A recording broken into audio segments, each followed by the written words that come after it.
Hey everybody, this week we're going to talk about Chapter 5, Section 2, Logarithmic and Exponential Models. So now that we know how to solve log equations, we can use that to our advantage to answer real-world questions about time in particular. So here's a little summary of the three formulas that we've been using each week. And a lot of students have questions about when to use each formula.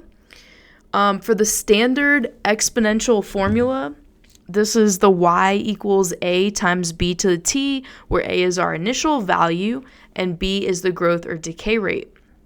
So when do we use this?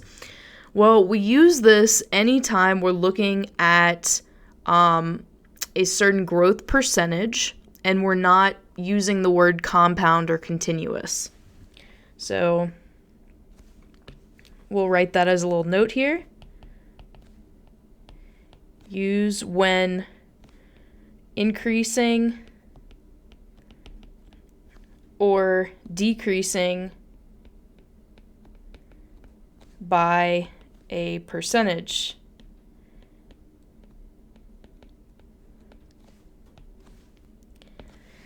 Okay, so whenever we're increasing or decreasing by a percentage, we just use the standard exponential formula. Now, when do you use the compound interest formula? Well, you use that when the word to look for is compounding, right? If you're compounding annually, monthly, yearly. So note, use when you see the word compounding. Okay. So not only is our money growing by a percentage, but we want to see the word compounding here. All right. So that's it. And then, and this was our formula, E equals P times 1 plus R over N to the NT, where all of these are our variables here. Okay. The last one that we talked about was the continuous growth formula. And we use this when we see the word continuous. So use when you see the word continuous. That's the key observation here. All right. So these were the three formulas that we talked about, and we're going to use each one with these real world problems. And the first thing to do is to choose which formula we're actually going to use. So I'm going to do a bunch of examples with you guys, and hopefully get this, you guys get this down by the end of it. So let's take a look at our first example. All right. Now it says compound interest application problems. Now that's a little deceptive, because even though we're compounding, we're not using the compound interest formula here. We're just going to use what they give us, which is a variation of the compound interest formula. But anyway, if they give you an equation, just use that one. You don't have to make up your own. But let's look at this example. It says the balance in an account after t years is given by this function. B of t equals 5,000 times 1.07 to the t. Now, why is this actually a compound interest formula? Why is the compound interest formula just a variation of the regular exponential formula? Well, because remember, with the compound interest formula, we have our amount is equal to P times 1 plus R over N to the NT. And in this case, our P is 5,000.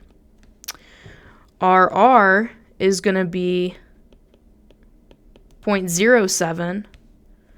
And our N is going to be 1. All right, so that's how this relates to the compound interest formula. Anyway, so the first part of this question says find the balance after 5 years. So what are we looking for? Are we looking for the variable? We have two options for the variable. We're either going to be looking for B of t, or we're going to be looking for t, where t is time.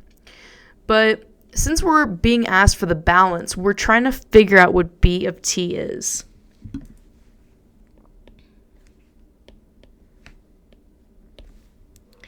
All right, so we want to know what b is, and we're told that we want to find what b is after 5 years. So in that case, our t time is equal to 5.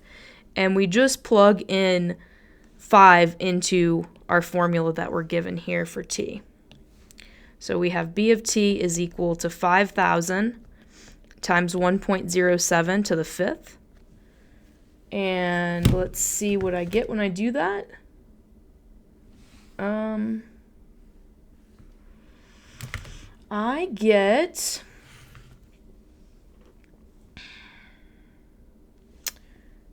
I get that b, our balance here, is going to be $7,012.76. That's our answer. So after 5 years, according to this formula, I'm going to have $7,012.76. All right, so the next part of the question says when. That's the key word here. That means we're looking for time. When is the balance 50,000? So in this case, they tell us what the balance is. They say, hey, b is 50,000. And since they're saying when is it 50,000, we're looking for that time that corresponds to b being 50,000. So using our formula, again, we're just plugging in 50,000 in for b of t equals, and then everything else comes after that in the formula. All right, so remember how we solved variables in the exponent, solved problems with that. We isolated the exponential expression first. So if we look on the right side of this equal sign, we see that the multiplication by 5,000 has got to go. So to get rid of that, we undo multiplication by dividing both sides by 5,000. And what we get is 10 equals 1.07 to the t. Now remember our trick to getting the variable out of the exponent. We can take either the log of both sides or the natural log of both sides. You'll get the same answer at the end. To be consistent, I'll just take the natural log of both sides. And when I do that, I get ln of 10 is equal to ln of 1.07 to the t. Now, last lecture, we learned this little trick that if we are taking the log of something with an exponent, we can pull the exponent out to the front. So let's go ahead and do that. So we get t, I'm pulling that out to the front.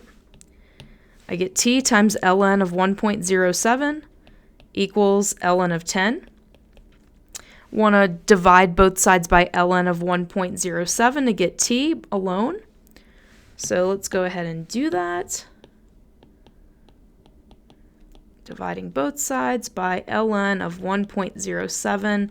That way that cancels out over here, and I'm left with t is equal to ln of 10 divided by ln of 1.07, and I'm getting that this is approximately 34.03 years. Okay, so that is the time required to get the balance up to $50,000. All right, let's do another example. So immediately I see this word compounded, and I think of my compound interest formula. So my compound interest formula is the final amount is equal to the initial amount times 1 plus r over n to the nt. Okay? Now, what do I have here? Well, I have the return rate, the APR, is 5%. Compounded annually, that tells us n. And what is it asking? How many years? This is a key thing here. How many years? We're looking for time. How many years will it triple? Okay, so I'm just going to underline these keywords, and hopefully we can figure out what each of these variables is going to be. So we know we're definitely looking for time because it says how many years. They tell us what r is. That's our APR, which is 5%. And written as a decimal, that's 0.05. So that's pretty simple. We have t. Well, we don't know what t is. We have r. N, they tell us right here that the fact that it's compounded annually tells me it's compounded once a year. So n is equal to 1. Now we have to figure out what P and A are. Well, they actually don't tell us any numbers for P and A, right? So since they don't give us a number for P, let's just say P is P. So we don't know what P is, but that's okay. No problem. We don't, it doesn't tell us what the investment is, so P is just P. Now, what about my amount? I'm looking for a final amount. And the amount that I'm looking for is when my initial investment triples. Triple means times 3. So when is my initial investment going to be 3 times its worth? So that tells me that this amount that I'm interested in is going to be 3 times the initial investment, which is 3 times P. We don't know what P is, but that's totally okay. It's totally fine. So those are our variables that we're going to stick in our formula. And so let's go ahead and do that. So again, A is the final amount that I'm interested in. The amount that I'm interested in is the tripled value of P, the tripled value of the investment. So instead of A, I have 3 times P equals P, which is just P, times 1 plus our APR, which is 0.05, divided by the number of times compounded, which is 1, all raised to the 1 times what I'm looking for, which is T. Okay? So now I can simplify this, clean it up a little bit. I have 3P equals P. In the parentheses, I just have 1 plus 0.05, so that's just 1.05. And of course, in the exponent, 1 times T is just T. Okay, so I want to get the exponential expression by itself. I just want the base and the exponent. I really want to get rid of that P that's being multiplied in the front. So if that was a number, what would you do to both sides? You would just divide both sides by that number. Well, we're applying the same principle here.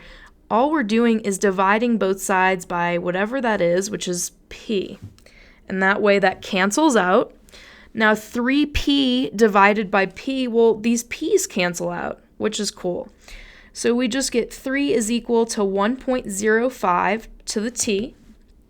And now I can do my log trick to get that T out of the exponent. So my log trick, I'm going to take the natural log of both sides. And you don't have to take the ln of both sides. You could have just taken log of both sides and you're going to get the same answer. If you don't believe me, you should try it. So when I do that, this exponent can come to the front by that property that we learned in the last lecture. So this becomes T times ln of 1.05 is equal to ln of 3.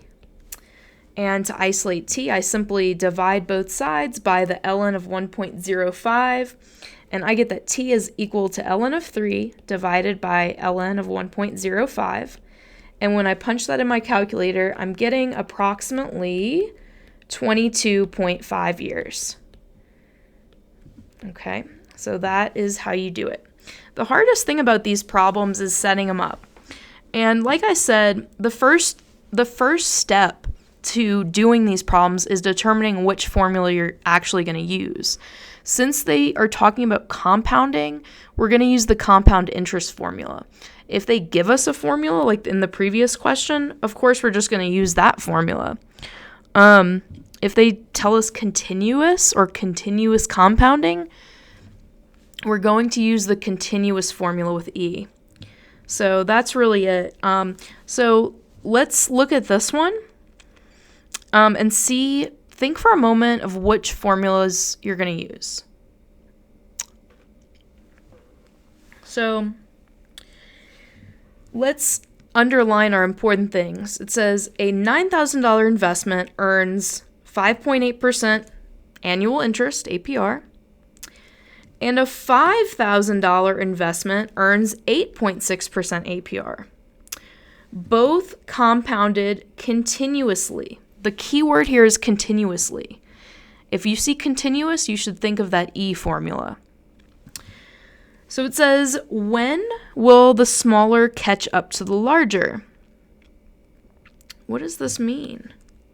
So the whole thing is like, how do we decipher what this is telling us? Well, we have two situations, right? We have two different investments. We have account 1 has a $9,000 investment, and account 2 has a $5,000 investment. So let's see what we know about account 1 and account 2.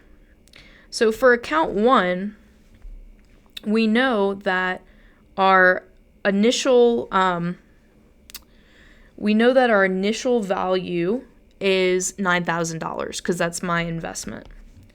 So we have that our initial investment is $9,000, and they tell us what the APR is. They say that it is 5.8%, so as a decimal, that's 0.058. Just move the decimal 2 units to the left. And that's all we need to know, because we know that we're going to be using the formula A is equal to P times e to the RT. Right? We know we're going to be using this formula because of that keyword continuously.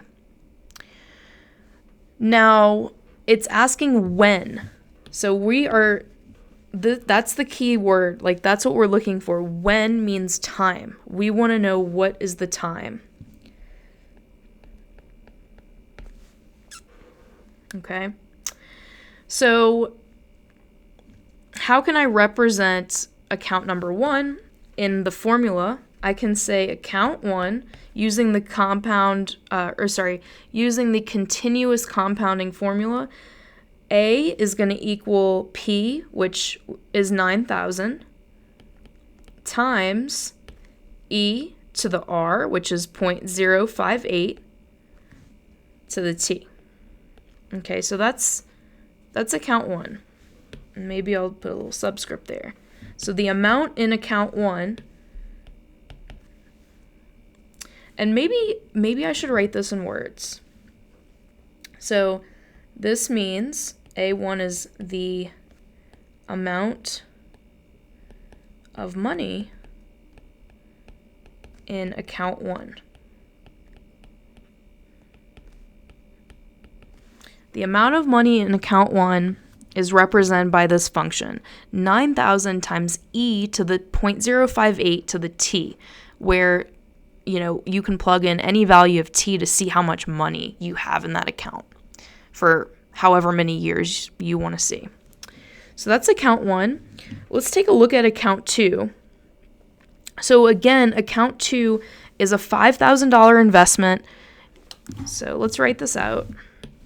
And actually, let's write it out over here. So we have account 2. We know that our initial investment is $5,000, so that's P. Our interest rate for this guy is 8.6%, which means that R is going to be 0.086 as a decimal. Again, it's compounded continuously, so I know that the formula A equals P times e to the RT is going to be used here. And again, when, okay, so we know that we don't have T. So putting this all together, account 2, so this is my equation for account 1. The equation for account 2 is going to be P times e to the 0.086 T. And it says, so what A2 is representing, that's important. What does A2 represent? It's the amount of money in account 2.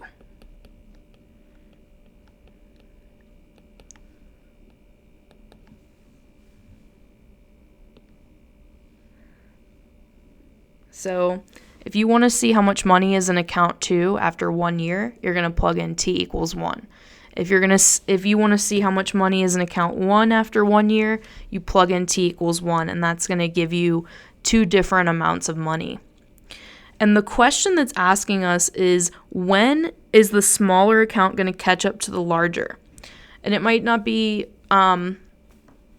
obvious what to do here, But basically what this is asking is, at what time are the accounts equal? So let's write that down.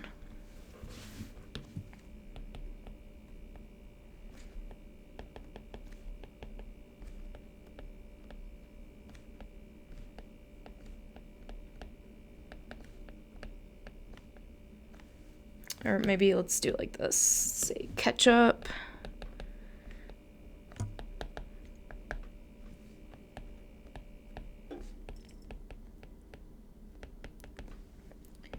Okay, so this means at what time are the two accounts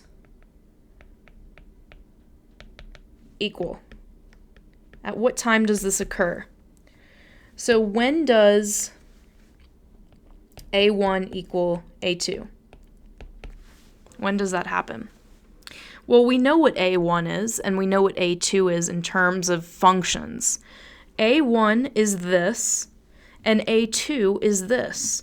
So we set them equal to each other because that's what we're interested in finding. When is A1 equal to A2? So we have A1, which is 9,000 e to the 0.058t.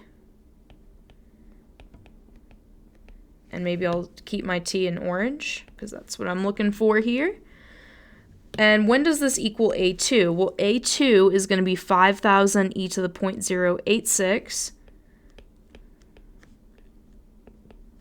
to the t. So we have to solve this equation. Once we do that, we'll figure out what t has to equal for those accounts to be equal. So how do I do it? Well, I want to simplify it as much as I can to try to get the exponential expressions by themselves, so the e expressions. And what I noticed that I can do first is I can divide both sides by 5,000 if I want to just simplify the right side a little bit. So let me do that.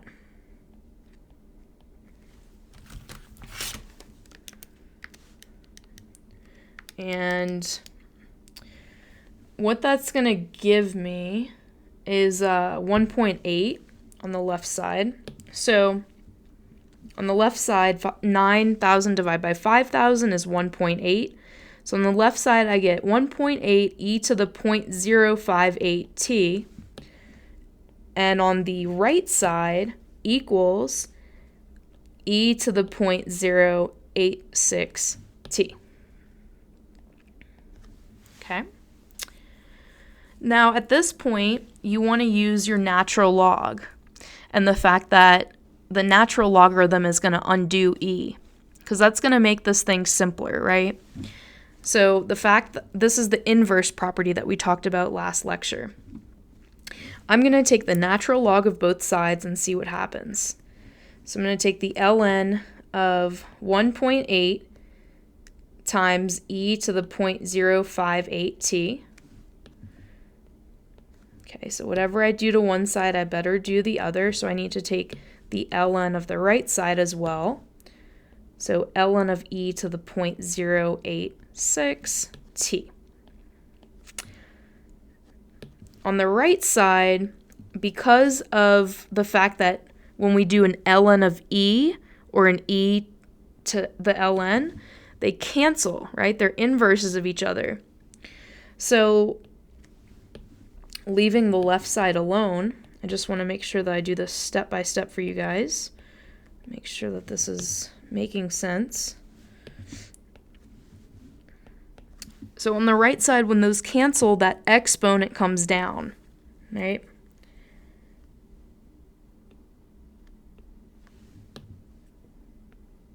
Okay, so this is where I'm at. Now, I want to make the left side less complicated.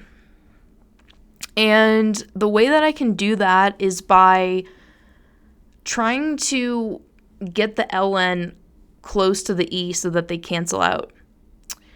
And the only way that I can get rid of that 1.8 in a way I mean, what could you do on the left side? Like, if you really thought about it, like, what could you do? What you want to do is, since you have a product, you want to use the product property of logarithms. So let me write this up here. So here we used the inverse property. That was on this line. And now we want to use the product property. So the product property says, hey, if I'm taking the natural log or just a regular log of a product, I can separate those with addition in this way. I can say the ln of 1.8 plus the ln of e to the 0.058 t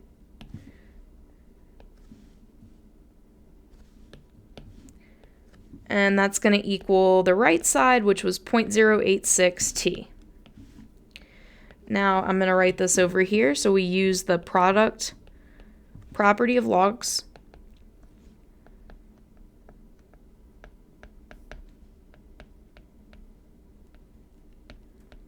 Use the product property here.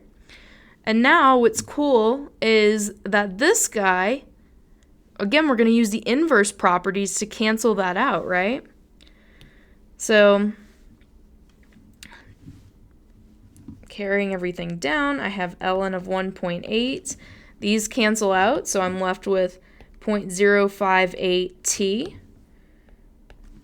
equals 0.086 t. Okay, and this is by the inverse property. You don't have to justify this on your homework. I just want to make sure that you guys have this in your notes. So this is just a regular equation. So like this is like akin to think about this 1.8 oh, I forgot the plus down here, plus 0.058x equals 0.086x. I think you would know how to solve this, right? You would subtract 0.058x from both sides and then do division. So that's what we're going to do here. So, but instead of 1.8, it's ln of 1.8. And instead of x, it's t. So we want to subtract, we want to combine like terms, so we want to subtract 0.058t on both sides to undo that.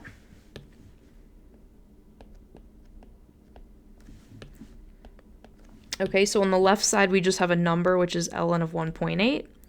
Notice that I'm not computing this until the very end, like the ln of 1.8. And 0.086 minus 0.058 is going to give us 0.028t, right? Just like if you were combining like terms with x's, 0.86x minus 0.58x or anything like that, okay? So now what we can do is we can finally divide both sides by 0.028 to isolate that t. And at this point, I'm actually going to do the computation in the calculator to get a number. So ln of 1.8 divided by 0.028. And I'm getting approximately 21 years. So that is my answer here. That is when account 1 is going to equal account 2. So when the smaller account catches up to the larger account.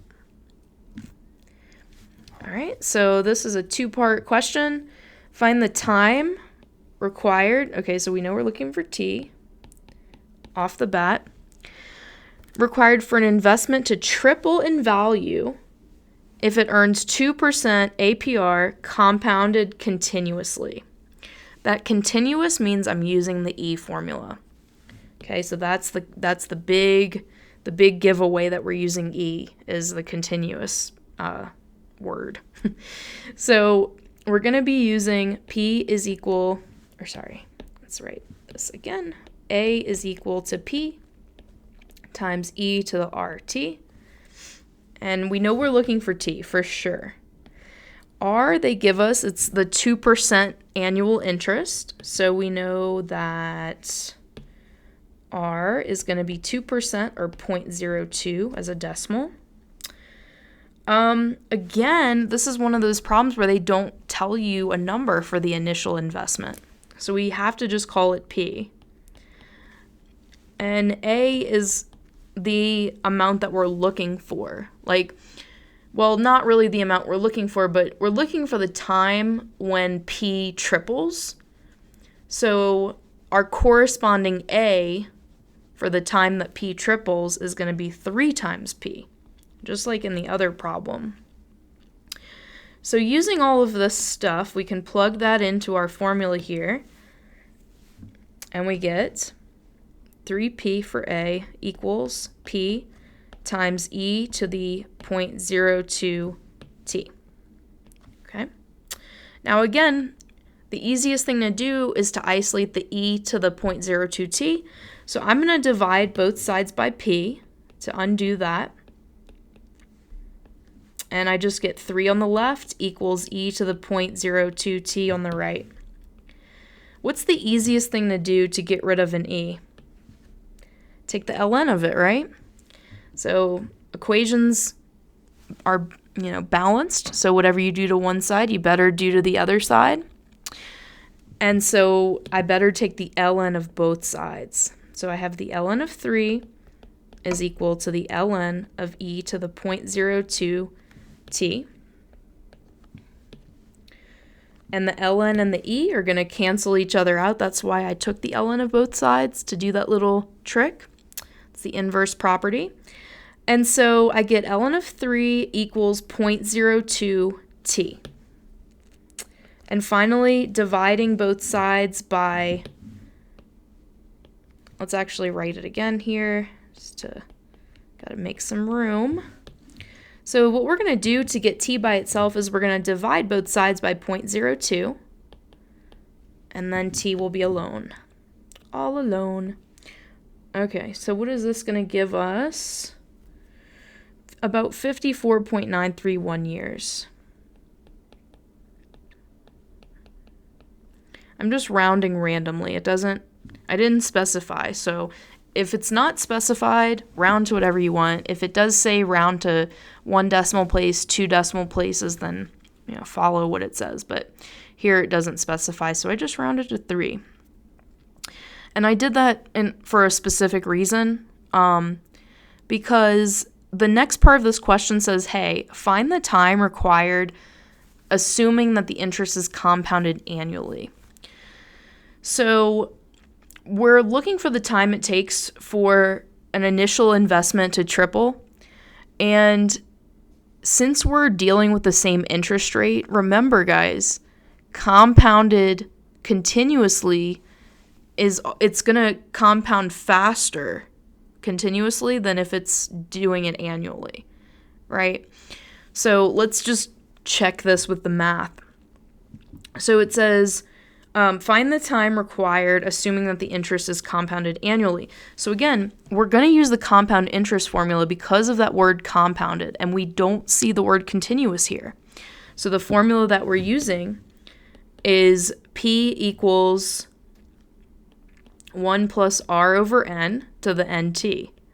Okay, that's because we saw compounded, but we didn't see the word continuous. So we have to use this formula. Okay, and of course we're looking for time because now it says find the time required, and everything else is assumed to stay the same.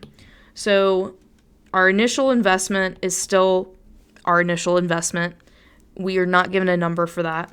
Our final amount that we're looking for is 3 times the initial investment. Our APR is, 0.02. And we're looking for T. And also, what about N? What is N going to be? Well, that's how many times a year it's compounded. It says it's compounded annually, so N is equal to 1. Okay? So let's plug all of this into our formula here. And actually, I messed this up. This is supposed to be A equals P times that. All right. So plugging everything in here, we have 3P equals P times 1 plus 0.02 to the over 1 raised to the 1 times t. Okay, let's clean it up. 3p equals p. In parentheses, that cleans up to 1.02 raised to the t. Now I want to isolate my exponential expression, i.e. the base and the exponent. So I'm going to divide both sides by p so that I can do that. These p's cancel out on both sides, and I'm left with 3 equals 1.02 to the t. Now remember our trick for getting exponents, or getting variables out of the exponent? We take the natural log of both sides, or the log of both sides if you like that better. So we're going to take the natural log of 3 equals the natural log of 1.02 raised to the t. And what's going to happen is that exponent is going to come out to the front.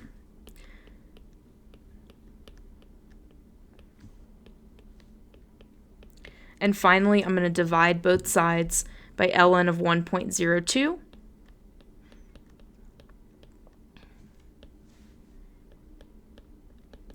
And what I'm going to get is t equals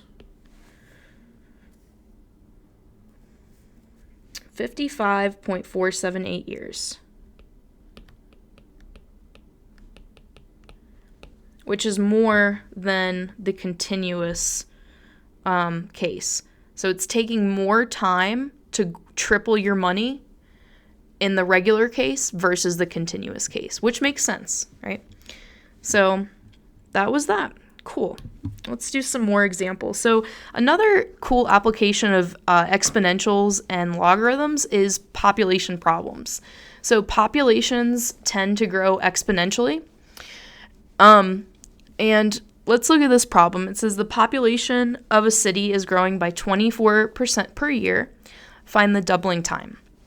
So look at your three formulas, and which formula are we going to use here? Are we going to use the regular exponential formula, the compound, or the continuous? Well, we're going to use the regular one because we don't see the word compounding here, and we don't see the word continuous. So the regular one, what did I call the letters? I just want to remind myself. Let's see. Y equals a times b to the t. Okay, so that's what we're going to be using here.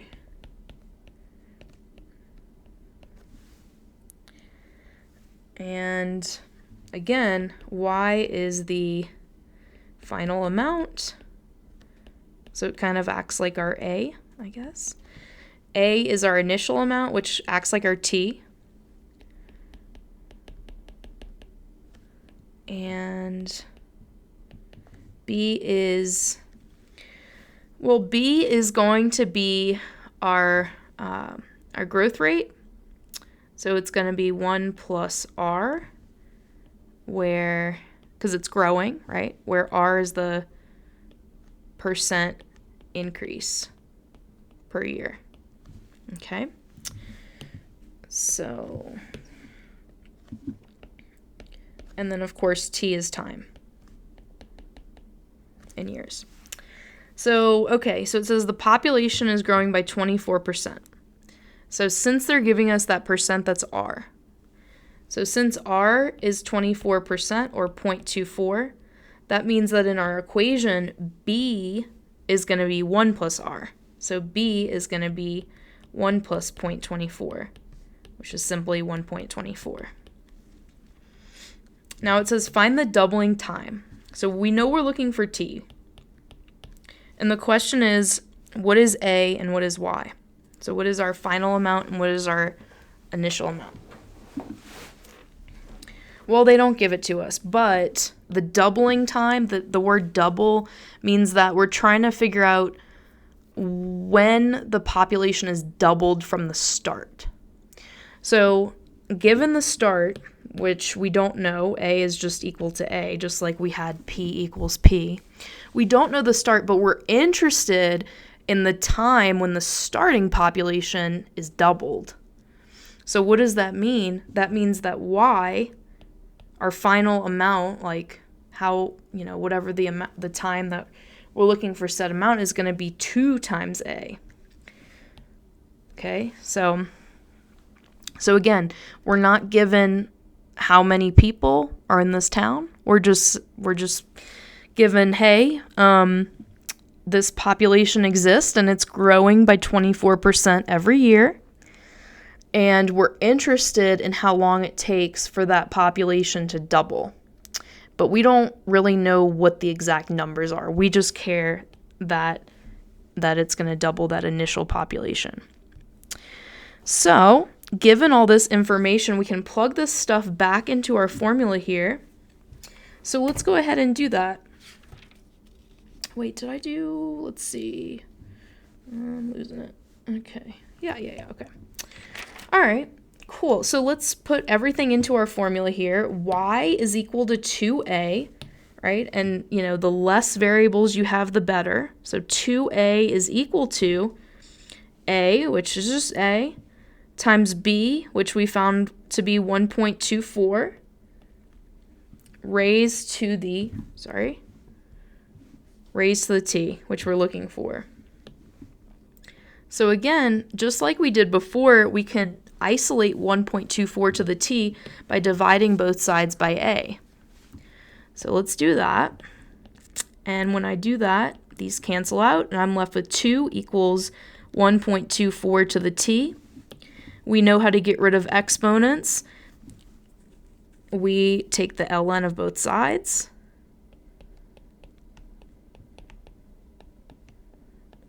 And that's going to bring that exponent to the front on the right side.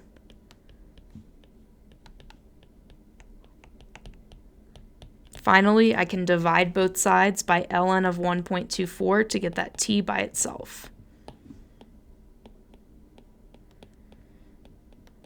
And I end up getting t equals 3.2 years, approximately. Okay, so that's how long it's going to take this population to double. And it doesn't matter what the population is, right? Let's say our population starts out at 6,000 people. Well, how long is it going to take to double? How long is it going to reach, or how long is it going to take to reach 12,000 people? That's going to be 3.2 years. What about if the population was 10,000 people? Well, it would still take 3.2 years to get up to 20,000 people. So it doesn't matter what our initial population is. It's still going to take 3.2 years to double. Okay? Yeah, I told you guys I'm going to do a million examples here. Let's talk about rabbits. Rabbit population on an island increases by 17% per year. Okay? How many years?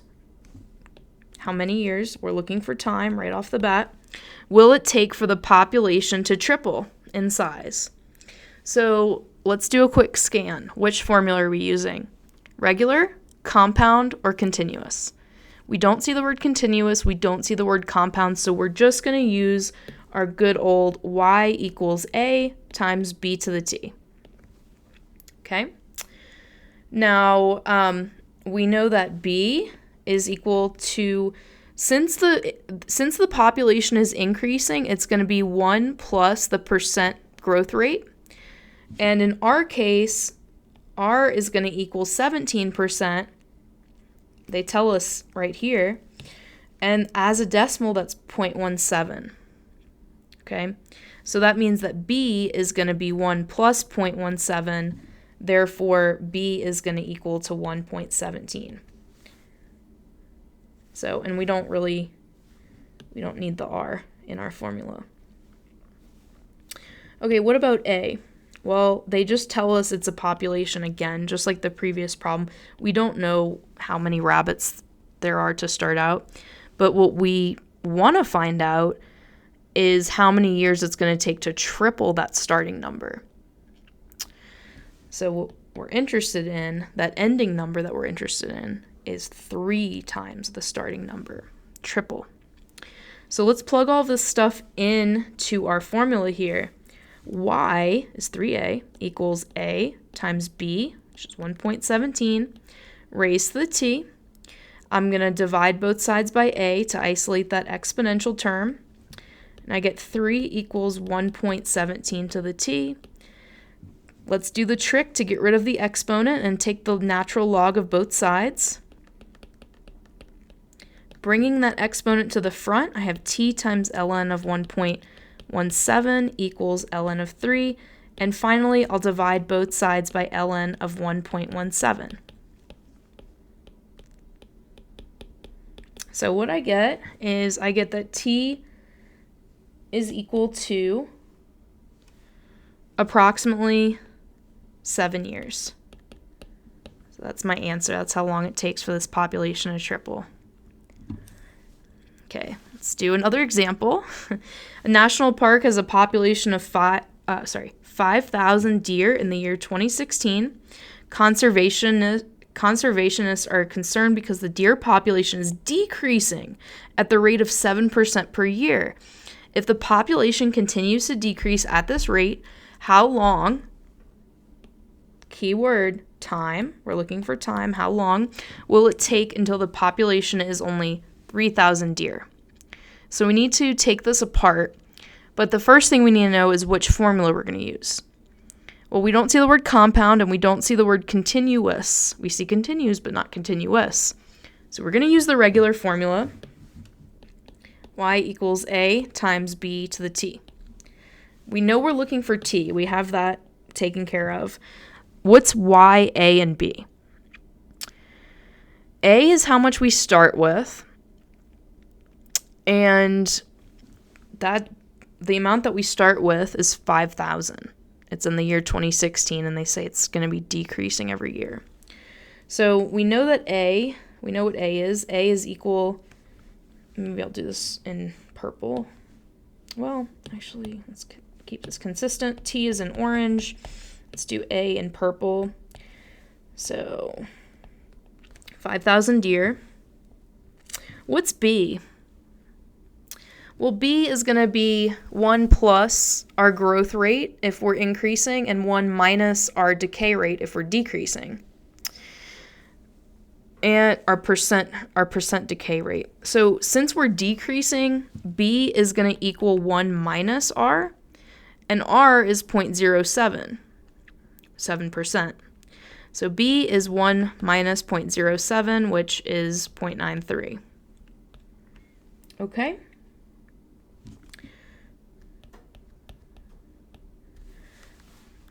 Okay. If the population continues to decrease, how long will it take the population until the population is 3,000 deer? So that's the amount we're interested in. That's our final amount, which is y. Kind of acts like a in our compounding formulas. So y is our final amount, which is 3,000. Okay. Let's plug everything in. So we have 3,000 for y equals a, which is 5,000, times 0.93 raised to the t, which we're looking for. So as usual, we're going to divide both sides by that term in the front that's multiplied. This time it's an actual number. So we get 3,000 over 5,000. Oops, let's do this again. 3,000 over 5,000 is equal to 0.93 to the t. And I'm going to do my ln trick. So my ln trick says take the natural log of both sides to get rid of that exponent to turn this into a multiplication problem. So we get ln of that is equal to ln of this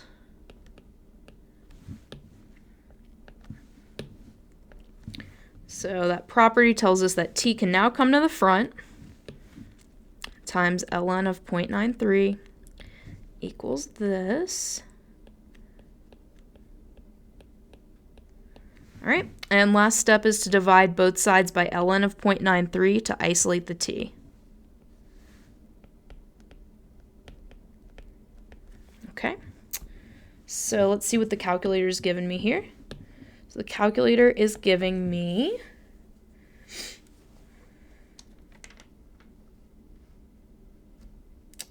about 7 years again. Okay, so that is my answer here. Find the half-life of a radioactive substance that decays at a continuous rate of 16% per minute? Well, the first thing is that we need a definition of half-life. What does that mean? So I'm going to give you a definition here. So the half-life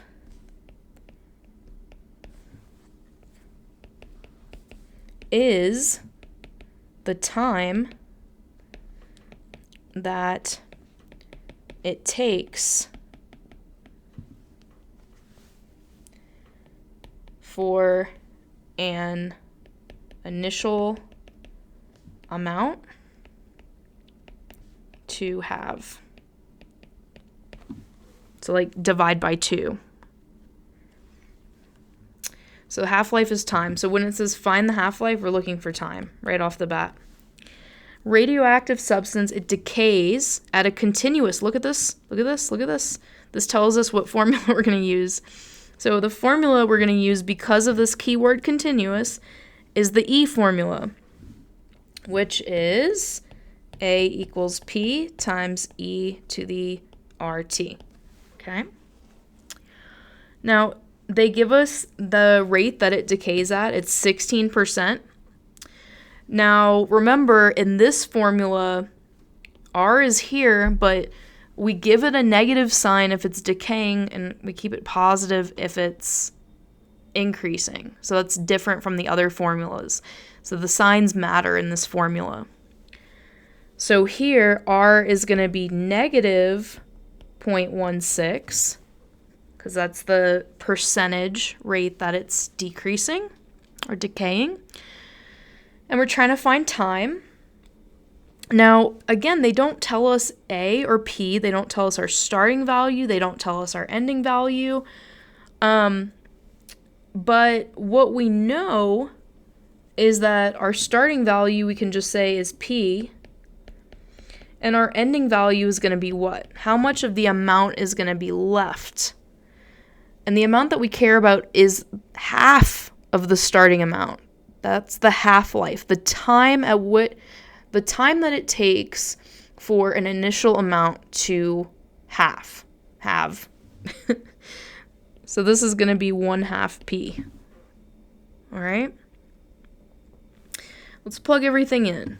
So instead of A, we have 1/2 P equals P times E to the negative 0.16 T. And we're looking for T.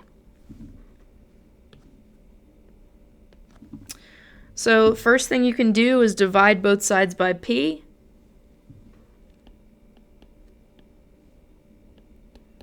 Of course, those P's are going to cancel over there. We're just left with 1/2 equals E times negative 0.16 to the T. What's the easiest way to get the T out of the exponent? Well, we can take the natural log of both sides.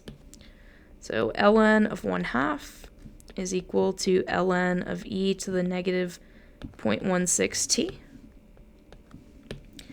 And what's awesome is these guys cancel because of the inverse property.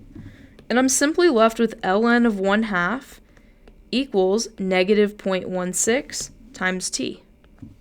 Okay, that's out of the exponent now. Now what I can do is to isolate T, I simply divide both sides by negative 0.16.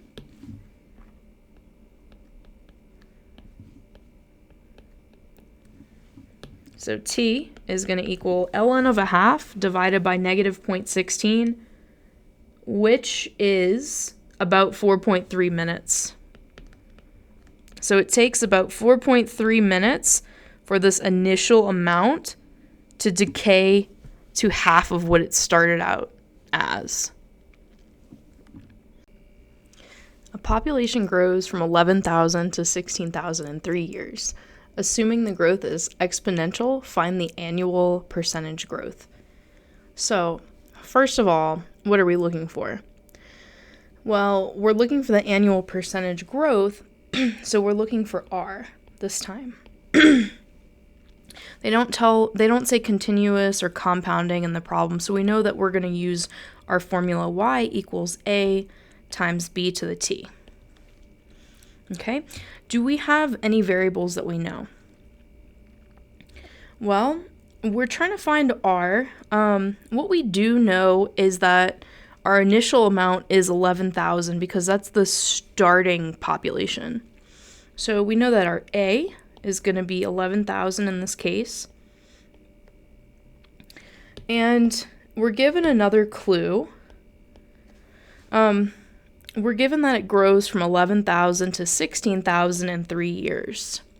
So the 16,000 in 3 years can be represented as an ordered pair. So if you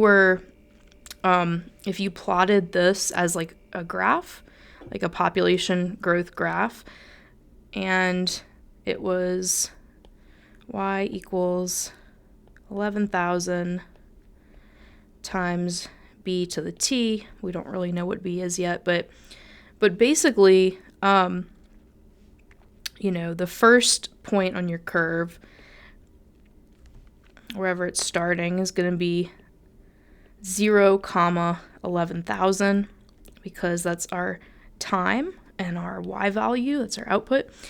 And then in 3 years, we grow to 16,000.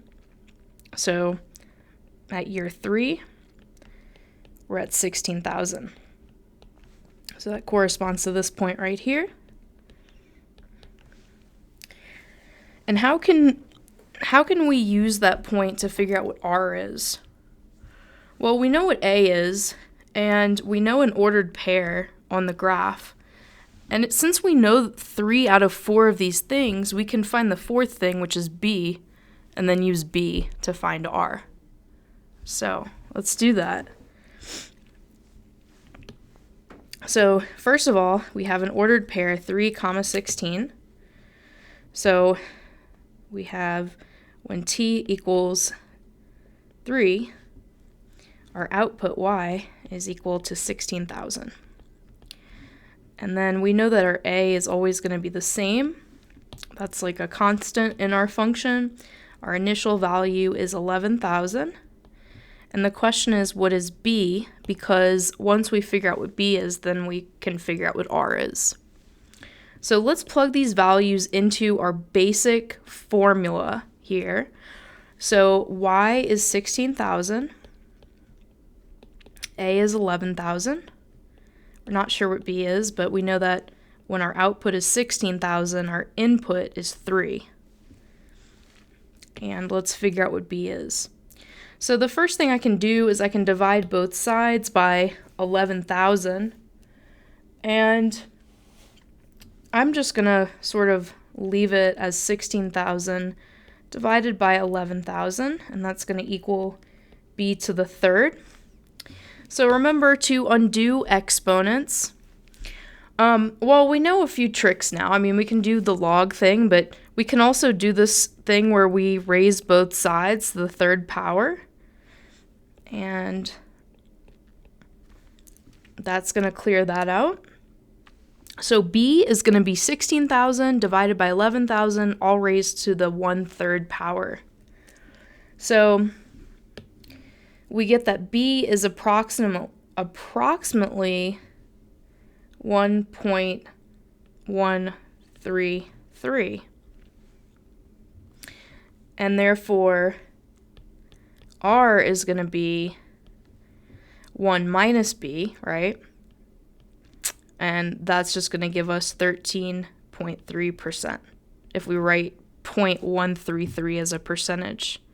So that's our answer here. That is the annual percentage growth rate, R as a percent. And just to make this clear, this R equals 1 minus B, remember that we had this equation for exponential growth. We had that B was equal to 1 plus R. So to get R by itself, we can just, I wrote this backwards.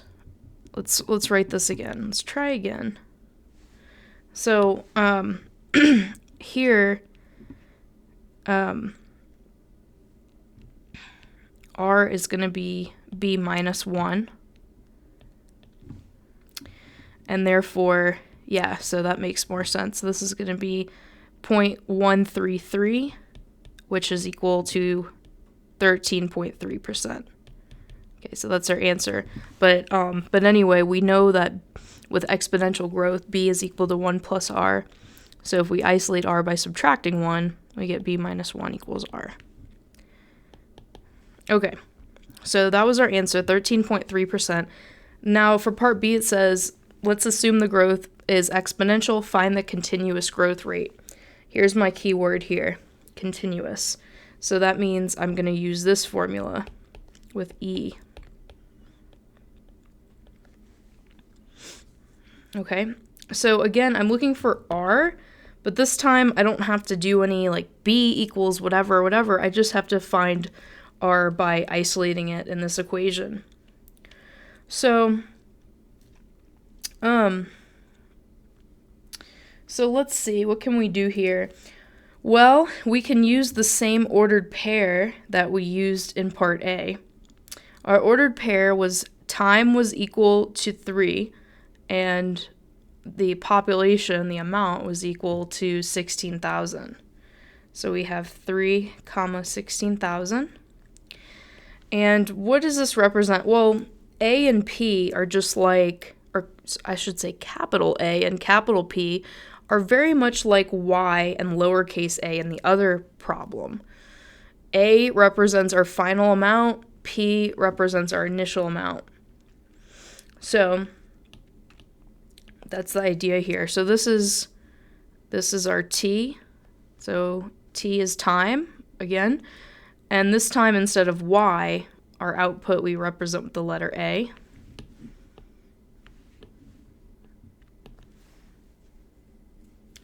So, and our initial value, instead of lowercase a, is capital P, and that was 11,000 people.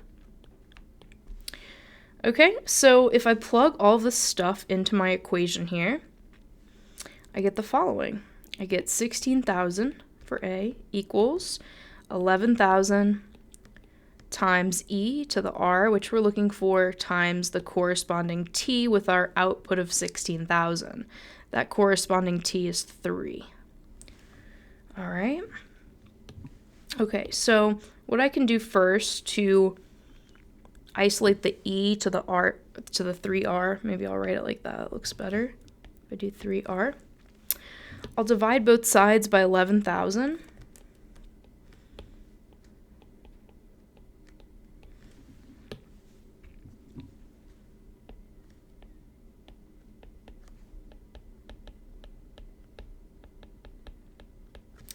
And to get rid of the exponent right here, I can take the natural log of both sides so that the natural log ln and e cancel each other out. So let's do that. We have ln of e to the 3r equals ln of 16,000 over 11,000. Okay, so as I said, these are going to cancel each other out. And I'm just left with 3r equals ln of 16,000 over 11,000. Okay, and finally we'll divide both sides by 3 and then punch this in the calculator, and we get 0.124 about, so which is equal to 12.4% approximately. Okay, so that is our that's our growth rate in the continuous case, and our growth rate in the regular case, the annual percentage growth was 13.3%. Okay, so there it is. All right, let's do some more practice here. And again, I encourage you to pause the video and see if you can do these on your own.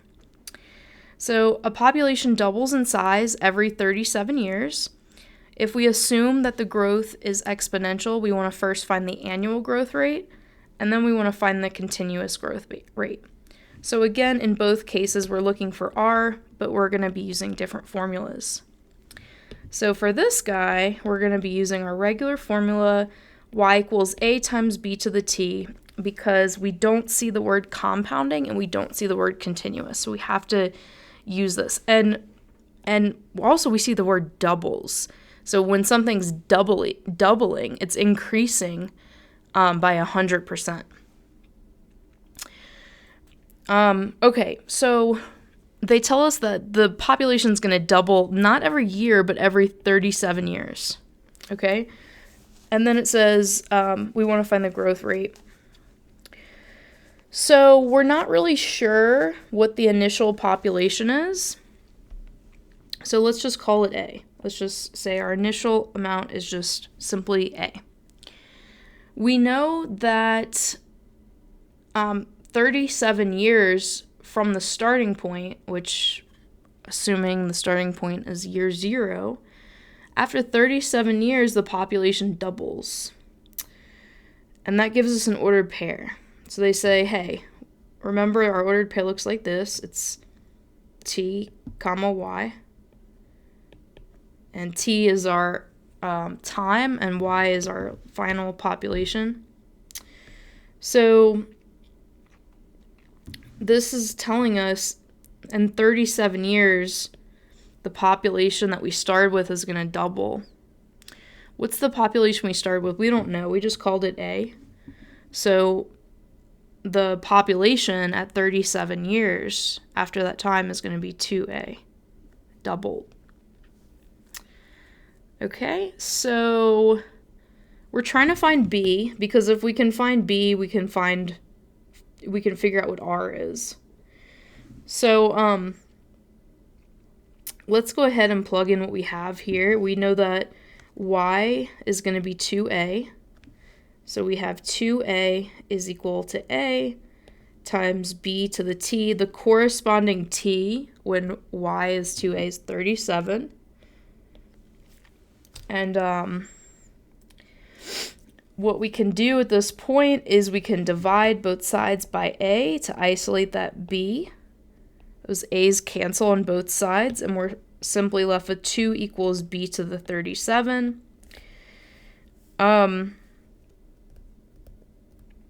So I can raise both sides to the 1 over 37, or I can use logs if I want, but I think this is easier, maybe. In the calculator, I'm raising 2 to the 1 over 37. And again, I did that so that the exponent of 37 would cancel out. Okay, so B is equal to 2 to the 1 over 37, which is approximately 1.018. And so if I take B and subtract 1, I'm going to get R. So since B is 1.018, R is going to be 0.018, which is 1.8%.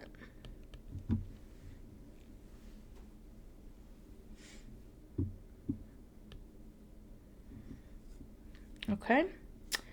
Well, actually, this maybe should have a 9 at the end, so this is closer to 1.89%. Okay, let's look at the continuous growth rate. So continuous means that we're going to use our E formula, P equals, I always do that, A equals P times E to the RT, and we're looking for R. We're going to use the same ordered pair that we used here to figure that out. So this time, our ordered pair, the T is still T, but we used a little bit of a different notation here, and that was our Y, our output is A, and that's still going to be 2 times A, but our initial amount is represented by P in our formula, so I might as well just say that this is 2 times P. Okay. So plugging everything into this formula, I get 2P is equal to P times E to the R times T. Okay, so I can divide both sides by P to get rid of that on both sides. I get 2 equals E to the R times 37, or 37R. And what I can do from here to get rid of the E is I can take the ln of both sides. So I get ln of 2 is equal to ln of E to the 37R. And that cancels out over there. So ln of 2 is equal to 37R. divide both sides by 37 to give me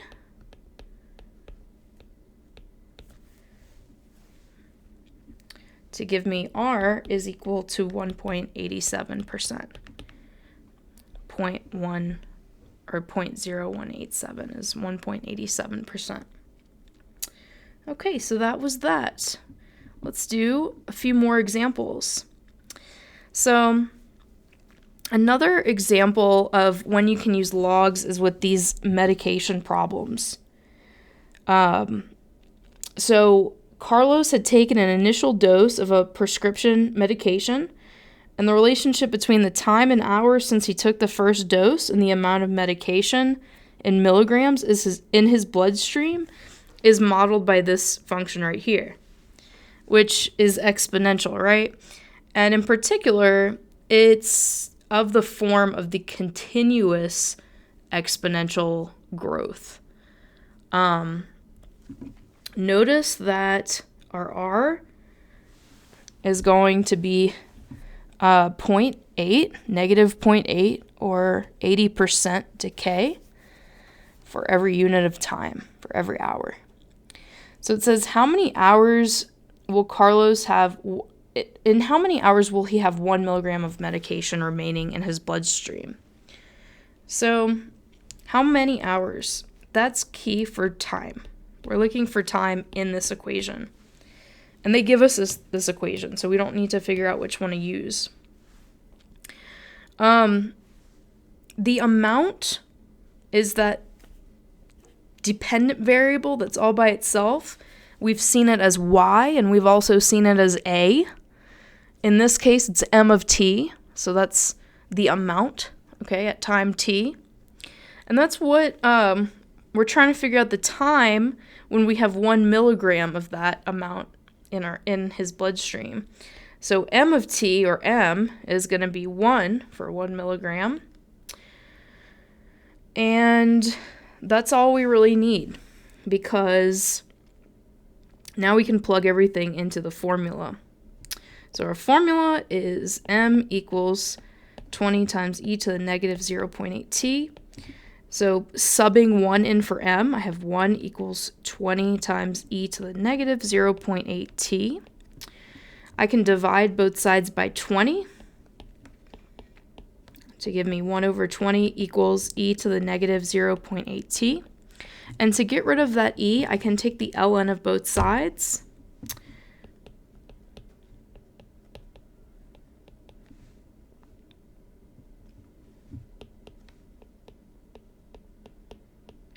All right, so that cancels that out. And on the right side, I'm just left with negative 0.8 t equals ln of 1 over 20. And let's see. I am getting that t is approximately 3.7 hours. That is how long it takes for the amount of medication in his bloodstream to be 1 milligram. All right. Let's do one more application problem, and this is going to be car depreciation. So, sometimes you'll hear people say a car depreciates as soon as you buy it, like as soon as it leaves the lot, and it's true. So it says the average car depreciation rate is 15% per year. If you buy a car for $25,000, after approximately how many years will your car be worth $10,000? So they're giving us a rate, which means this is going to be our R, basically. And again, we don't see continuous, we don't see compounding, so we know that we're just going to be using our basic formula, y equals a times b to the t. And what are we looking at? What are we looking for? Well, the question is how many years? How many years? So that tells us right off the bat we're looking for t. Now the depreciation rate is 15%, which is going to tell us that my R is 0.15, right? That's what this first part tells me. And if that's the case, since we're decreasing, this is exponential decay, so find b, we do 1 minus 0.15, which is equal to 0.85. So b is 0.85, and how much we buy it for is the initial starting point. So remember, that's A. So A is going to be 25,000, and we're interested in T when Y is equal to 10,000. So when the value is 10,000, what is T going to be? So let's figure that out by plugging in our information here. So Y, again, 10,000 is equal to our starting value, which is 25,000, times b, which we found to be 0.85, raised to the t. Okay, now let's go ahead and isolate the 0.85 to the t by dividing both sides by 25,000.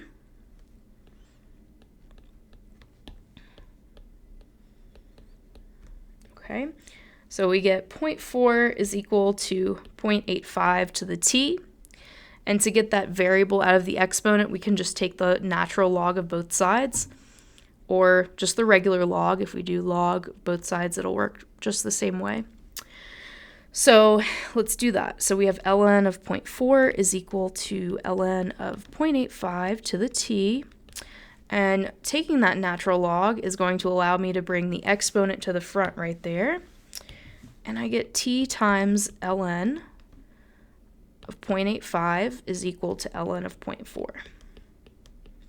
Finally, dividing both sides by ln of 0.85, I get that t is equal to approximately 5.6 years. So that's how long it's going to take your car to depreciate from $25,000 to $10,000. All right, guys, that's the end of this video. I hope it was helpful. Thanks for watching, and I'll see you guys next time.